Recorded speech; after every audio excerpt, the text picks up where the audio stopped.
សូមជម្រាបសួរទូរទស្សនិកជនជាទីមេត្រីសូមស្វាគមន៍មកកាន់នេតិទីផ្សារការងារនិងមុខរបរនាថ្ងៃនេះនេតិទីផ្សារការងារនិងមុខរបររបស់ទីភ្នាក់ងារជាតិមុខរបរនិងការងារនៃគណៈកម្មាធិការជាតិបណ្ដុះបណ្ដាលសូមនាំមកជូនទូរទស្សនិកជននៅមាតិកាព័ត៌មានសំខាន់ៗដូចតទៅ 1. បទយកការស្ដីអំពីការផ្តល់ជំនួយសម្ភារៈបច្ចេកទេសដោយទីភ្នាក់ងារចែកការដល់វិទ្យាស្ថានពហុបច្ចេកទេសព្រះកុសុមៈ 2. ព័ត៌មានជ្រើសរើសបុគ្គលិកសំខាន់ៗនៅក្នុងប្រទេសនាសប្តាហ៍នេះជាកិច្ចបន្តទៅទៀតនេះនាងខ្ញុំសូមអញ្ជើញទូរទស្សនិកជនតាមដានទស្សនាកម្មវិធីរបស់យើងខ្ញុំដូចតទៅ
ការសិក្សាចំណេះដឹងទូទៅជនពិការស្ត្រីបាត់បង់ឱកាសនិងជនជាតិភាគតិចក្នុងការទទួលបាននូវជំនាញសមស្របមួយសម្រាប់ឈានចូលទីផ្សារការងារនិងប្រាក់ចំណូលកើនឡើងក្នុងពេលបច្ចុប្បន្នក្រសួងការងារនិងបណ្ដុំបណ្ដាលវិជ្ជាជីវៈជាក្រសួងដែលរដ្ឋាភិបាលបានប្រគល់ទូនាទីនិងភារកិច្ចក្នុងវិស័យបណ្ដុំបណ្ដាលវិជ្ជាជីវៈបានរៀបចំនិងបើកទូលាយឲ្យមានការចូលរួមអភិវឌ្ឍវិស័យនេះពីគ្រប់ភាគីទាំងផ្នែករដ្ឋនិងផ្នែកឯកជននិងអង្គការក្រៅរដ្ឋាភិបាល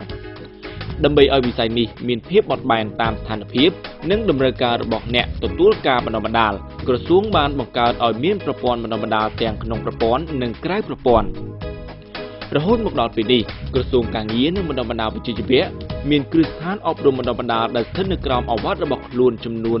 38នៅទូទាំង24រាជធានីខេត្តដែលផ្ដល់ការបណ្ដុះបណ្ដាលជំនាញគ្រប់ប្រភេទនិងគ្រប់កម្រិត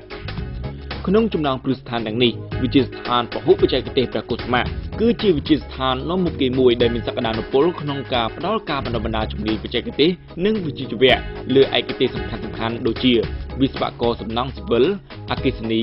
និងអេឡិចត្រូនិកជាដើមកាលពីពេលកន្លងទៅថ្មីនេះវិទ្យាស្ថានសម្រេចបាននូវជោគជ័យថ្មីមួយទៀតក្នុងការបង្កើនគុណភាពនិងអភិវឌ្ឍសម្ភារៈឧបទេសសិក្សាដើម្បីឆ្លើយតបតាមកម្មវិធីសិក្សាការរីកចម្រើនរបស់បច្ចេកវិទ្យានិងតម្រូវការក្នុងទីផ្សារការងារតាមរយៈកិច្ចសហប្រតិបត្តិការជាមួយនឹងភ្នាក់ងារសហប្រតិបត្តិការអន្តរជាតិរបស់ជប៉ុនចៃកាក្នុងគម្រោងជំនួយសម្ភារៈបច្ចេកទេសផ្នែកអគ្គិសនីនិងអេឡិចត្រូនិកជាច្រើនប្រភេទជាស្ដែងកាលពីថ្ងៃទី9ខែឧសភាឆ្នាំ2013កន្លងទៅនេះមានកិច្ចប្រារព្ធពិធីប្រគល់និងទទួលសម្ភារៈបច្ចេកទេសទាំងអស់ក្រោមអធិបតីភាពដ៏ខ្ពង់ខ្ពស់របស់ឯកឧត្តមបណ្ឌិតពេជ្រសុភ័ណ្ឌរដ្ឋលេខាធិការក្រសួងការងារនិងបណ្ដុំបណ្ដាលវិជ្ជាជីវៈនិងជាអនុប្រធានគណៈកម្មាធិការជាតិបណ្ដុំបណ្ដាលអញ្ជើញចូលរួមជាកិត្តិយសក្នុងពិធីនោះរួមមានវត្តមានរបស់លោក Zaki Hiroshi ប្រធានតំណាងការិយាល័យភ្នាក់ងារចៃកាប្រចាំនៅកម្ពុជាព្រមទាំងវត្តមានរបស់ឯកឧត្តមនាយកវិទ្យាស្ថានលោកគ្រូអ្នកគ្រូនិងភ្ញៀវកិត្តិយសជាច្រើនរូបសម្ភារៈបច្ចេកទេសដែលប្រគល់ជូនដល់វិទ្យាស្ថានពហុបច្ចេកទេសព្រះកុសុមៈរួមមាន ផ្នែកអគ្គិសនីសម្ភារៈចំនួន5ប្រភេទនិងផ្នែកអេឡិចត្រូនិកនិងសម្ភារៈចំនួន3ប្រភេទដែលចំណាយទឹកប្រាក់សរុប$120,000 អាមេរិក The vocational training ទីភ្នាក់ងារសហប្រតិបត្តិការអន្តរជាតិនៃប្រទេសជប៉ុនដែលហៅកាត់ថាចៃកាបាទគាត់ផ្ដល់សម្ភារៈបច្ចេកទេសទៅដល់ខាងវិទ្យាស្ថានបច្ចេកទេសព្រះកុសមាក្នុងថ្ងៃនេះបាទគឺក្នុងគោលបំណងដើម្បីបណ្ដុះបណ្ដាលធនធានមនុស្សដែលបម្រើវិស័យឧស្សាហកម្មហើយទន្ទឹមតែវិស័យឧស្សាហកម្មដែលមានប្រទេសជប៉ុនដែលគាត់បានកំពុងមកវិនិយោគនៅក្នុងប្រទេសកម្ពុជាមានកំពុងការកើនឡើងបាទគឺថាវិស័យខាងនោះបាទគាត់ទាមទារនៅធនធានមនុស្សដែលគាត់អាចមានជំនាញហើយនឹងចំណេះដឹងដើម្បីបម្រើទៅដល់ខាងវិស័យទាំងអស់នោះបាទដូច្នេះការផ្ដល់សម្ភារៈនេះគឺជាការឆ្លើយតបមួយរបស់ប្រទេសរបស់ចៃកាដើម្បីជួយទៅដល់ខាងវិទ្យាស្ថានបច្ចេកទេសព្រះកុសមាបាទដើម្បីមានទូនីតិមួយក្នុងការបណ្ដុះបណ្ដាលធនធានមនុស្សដែលគាត់អាចមានសមត្ថភាពដើម្បីគាត់ចេញទៅបម្រើការងារទៅក្នុងវិស័យឧស្សាហកម្មទាំងអស់នោះបាទ company ក្នុងកិច្ចសម្ដែងសម្ដារនៃឱកាសនោះឯកឧត្តមបណ្ឌិតពេជ្រសុភ័ណ្ឌបានមានប្រសាសន៍ថ្លែងអំណរគុណចំពោះចៃកាព្រមទាំងបញ្ជាក់ពីភាពចាំបាច់និងសារៈសំខាន់នៃសម្ភារៈបច្ចេកទេសទាំងអស់ដែលមានទូនាទីបម្រើឲ្យសេចក្តីត្រូវការរបស់វិទ្យាស្ថានក្នុងអភិវឌ្ឍធនធានមនុស្សផ្នែកបច្ចេកទេសប្រកបដោយគុណភាពនិងប្រសិទ្ធភាពស្របតាមការសិក្សាបែបទ្រឹស្ដីនិងការអនុវត្តជាក់ស្ដែងរបស់និស្សិតទាំងអស់ដើម្បីឆ្លើយតបឲ្យទាន់ពេលវេលានិងតម្រូវការរបស់ទីផ្សារការងារកម្ពុជាយើងបានរៀបចំធ្វើកំណែតម្រង់កម្មវិធីណាកម្មវិធីពីមុនយើងបង្រៀនឲ្យទ្រឹស្ដីច្រើនបាទហើយពិសេសយើងផ្អែកលើពេលវេលាបានស្ដីទៅប្រឡងយ៉ាងនេះមួយឆ្នាំប្រឡងប៉ុន្មានដងតែឥឡូវនេះកម្មវិធីគេដូរពីមុនដែលយើងហៅថា traditional បានស្ដីតាមប្រពៃណីមកកម្មវិធីថ្មីផ្អែកលើសម្បត្តិភាពបានស្ដីថាអត់គិតទេគិតថាអ្នកឯងចេះធ្វើអីខ្លះឥឡូវនេះយើងអនុវត្តកម្មវិធីថ្មីនេះគឺដើម្បីចេញទៅគឺសិស្សមានសមត្ថភាពហ្មងគេអត់ដឹងថាអ្នកឯងរៀនប៉ុន្មានឆ្នាំតែពេលចេញទៅពេលដែលនយោជកឬក៏ត្រូវការជ្រើសរើសបុគ្គលិកចេញទៅចេះធ្វើ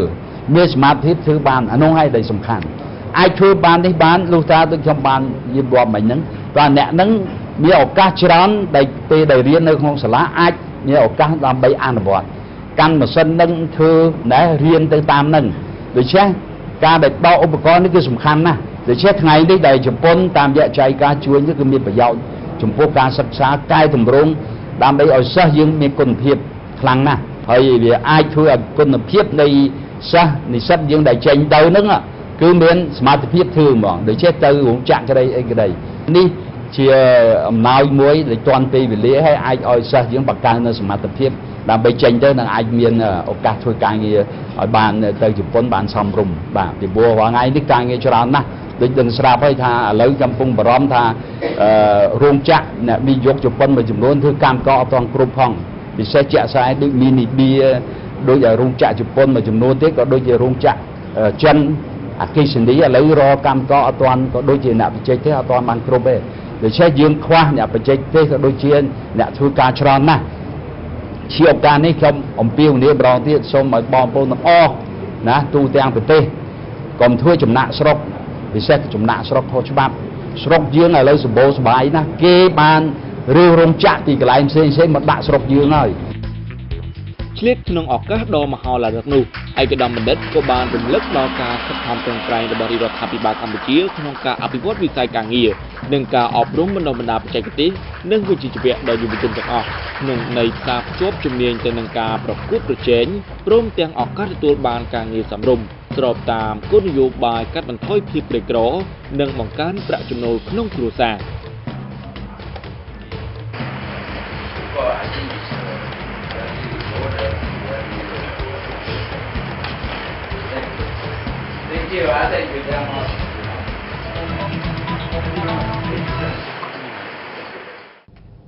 ជាកិច្ចបន្តទៅទៀតនេះនាងខ្ញុំសូមជម្រាបជូនព័ត៌មានជ្រើសរើសបុគ្គលិកសំខាន់ៗនៅក្នុងប្រទេសនាសប្តាហ៍នេះសេចក្តីជូនដំណឹងដែលយោងតាមលិខិត 003 ចុះថ្ងៃទី 28 ខែមិនិនា ឆ្នាំ 2012 របស់គណៈកម្មាធិការជាតិបណ្ដុះបណ្ដាលដែលផ្ញើជូនគ្រប់អភិបាលនៃគណៈអភិបាលរាជធានីខេត្តស្ដីអំពីការផ្សព្វផ្សាយព័ត៌មាននិងការជ្រើសរើសកម្លាំងពលកម្មនៅតាមមូលដ្ឋាននៅក្នុងរាជធានីខេត្តនិងការប្រមូលស្ថិតិស្ដីអំពីប្រជាពលរដ្ឋអាយុចាប់ពី 18 ដល់ 64 ឆ្នាំនៅគ្រប់ភូមិទូទាំងរាជធានីខេត្តដែលមានបំណងចង់ស្វែងរកការងារធ្វើ ទីភ្នាក់ងារជាតិមុខរបរនិងការងារមានកិត្តិយសសូមជម្រាបជូនដំណឹងដល់ប្រជាពលរដ្ឋទាំងអស់ដែលកំពុងស្វែងរកការងារធ្វើសូមអញ្ជើញទៅធ្វើការទំនាក់ទំនងនិងចុះឈ្មោះជាមួយអាជ្ញាធរឃុំសង្កាត់ដែលខ្លួនកំពុងស្នាក់នៅដើម្បីឲ្យក្រុមការងារនៃទីភ្នាក់ងារជាតិមុខរបរនិងការងារជួយផ្ដល់សេវាស្វែងរកការងារធ្វើនិងព័ត៌មានទីផ្សារការងារឲ្យបានចំគោលដៅនិងសមស្របតាមជំនាញសម្រាប់ព័ត៌មានបន្ថែមសូមទំនាក់ទំនងមកកាន់ទីភ្នាក់ងារជាតិមុខរបរនិងការងារតាមរយៈលេខទូរស័ព្ទ016 78 66 55ឬទំនាក់ទំនងជាមួយនឹងអាជ្ញាធរឃុំសង្កាត់ដែលខ្លួនកំពុងស្នាក់នៅសូមអរគុណដំណឹងជ្រើសរើសបុគ្គលិកក្រុមហ៊ុន Magalo Garment Co Ltd ត្រូវការជ្រើសរើសកម្មករកម្មការិនីចំនួន 1000 នាក់ក្រុមហ៊ុននឹងផ្ដល់ជូននៅប្រាក់ខែគោស្របតាមការកំណត់របស់ក្រសួងការងារនិងបណ្ដុះបណ្ដាលវិជ្ជាជីវៈប្រាក់រង្វាន់ធ្វើការទៀងទាត់$18ប្រាក់ស្នាក់នៅនិងប្រាក់ធ្វើដំណើរ$10ប្រាក់ឧបត្ថម្ភកូនតូច$5ប្រាក់ឧបត្ថម្ភសុខភាព$5បើបេក្ខជនបេក្ខនារីមានចំណាប់អារម្មណ៍ចំពោះការងារខាងលើសូមទំនាក់ទំនងមកកាន់ទីភ្នាក់ងារជាតិមុខរបរនិងការងារតាមរយៈលេខទូរស័ព្ទ016 78 66 55ក្រុមហ៊ុន Semi Cambodia Wiring System Co Ltd ត្រូវការជ្រើសរើសកម្មការិនីចំនួន500នាក់លក្ខខណ្ឌនៃការជ្រើសរើសកម្មការិនីត្រូវមានអាយុចាប់ពី17ដល់30ឆ្នាំមានកាយសម្បទាគ្រប់គ្រាន់មានការព្យាយាមមានភាពស្មោះត្រង់និងការបញ្ញាចិត្តធ្វើការដោយទទួលខុសត្រូវខ្ពស់ក្រុមហ៊ុននឹងផ្ដល់ជូននៅប្រាក់ខែគោស្របទៅតាមការកំណត់របស់ក្រសួងការងារនិងបណ្ដុះបណ្ដាលវិជ្ជាជីវៈប្រាក់ឧបត្ថម្ភលើវត្តមានទៀងទាត់$10ក្នុងមួយខែប្រាក់ឧបត្ថម្ភលើជីវភាព$15ក្នុងមួយខែផ្ដល់ជូននៅអាហារពីរពេលដោយឥតគិតថ្លៃផ្ដល់ជូនផ្ទះស្នាក់នៅនិងសម្ភារៈនៅក្នុងផ្ទះដោយឥតគិតថ្លៃផ្ដល់មធ្យោបាយធ្វើដំណើរនិងសេវាធានារ៉ាប់រង24ម៉ោងបើបេក្ខនារីមានចំណាប់អារម្មណ៍ចំពោះការងារខាងលើសូមទំនាក់ទំនងមកកាន់ទីភ្នាក់ងារជាតិមុខរបរនិងការងារតាមរយៈលេខទូរស័ព្ទ016 78 66 55លើពីនេះនៅក្នុងសប្តាហ៍នេះទីភ្នាក់ងារជាតិមុខរបរនិងការងារបានប្រមូលនិងផ្សព្វផ្សាយនៅព័ត៌មានជ្រើសរើសបុគ្គលិកជាច្រើនប្រភេទជាច្រើនកន្លែងបន្ថែមទៀតអាស្រ័យហេតុនេះប្រជាពលរដ្ឋដែលកំពុងស្វែងរកការងារធ្វើអាចទំនាក់ទំនងទៅកាន់មជ្ឈមណ្ឌលការងារដែលស្ថិតនៅរាជធានីភ្នំពេញទូរស័ព្ទលេខ016 78 66 55ខេត្តសៀមរាបទូរស័ព្ទលេខ016 53 66 55ខេត្តបាត់ដំបងទូរស័ព្ទលេខ016 92 66 55ខេត្តកំពតទូរស័ព្ទលេខ016 50 66 55ខេត្តស្វាយរៀងទូរស័ព្ទលេខ016 64 66 55ឬចូលមើលគេហទំព័រដែលមានអាសយដ្ឋាន www.nea.gov.kh សូមជម្រាបជូនដំណឹងដល់ទូរទស្សនិកជនផងដែរថាកម្មវិធីរបស់យើងខ្ញុំក៏មានផ្សព្វផ្សាយឡើងវិញនៅក្នុងគេហទំព័ររបស់ទីភ្នាក់ងារជាតិមុខរបរនិងការងារនិងគេហទំព័ររបស់អង្គភាពព័ត៌មាននិងព្រឹត្តិកម្មរហ័សនៃទីស្តីការគណៈរដ្ឋមន្ត្រី www.pressocm.gov.kh ផងដែរនាងខ្ញុំសូមថ្លែងអំណរគុណចំពោះការតាមដានទស្សនារបស់អស់លោកអ្នកនាទីទីផ្សារការងារនិងមុខរបរនៃទីភ្នាក់ងារជាតិមុខរបរនិងការងារនៃគណៈកម្មាធិការជាតិបណ្ដុះបណ្ដាលនឹងវិលមកជួបទូរទស្សនិកជននៅសប្តាហ៍ក្រោយតាមពេលវេលានិងម៉ោងដដែលសម្រាប់សប្តាហ៍នេះសូមអរគុណសូមគោរពលាមិនតូចចិត្តទេឃើញគេណាមានខ្ញុំត្រូវឲ្យអត់ធំរៀនគឺមានតម្លៃមិនតូចចិត្តទេ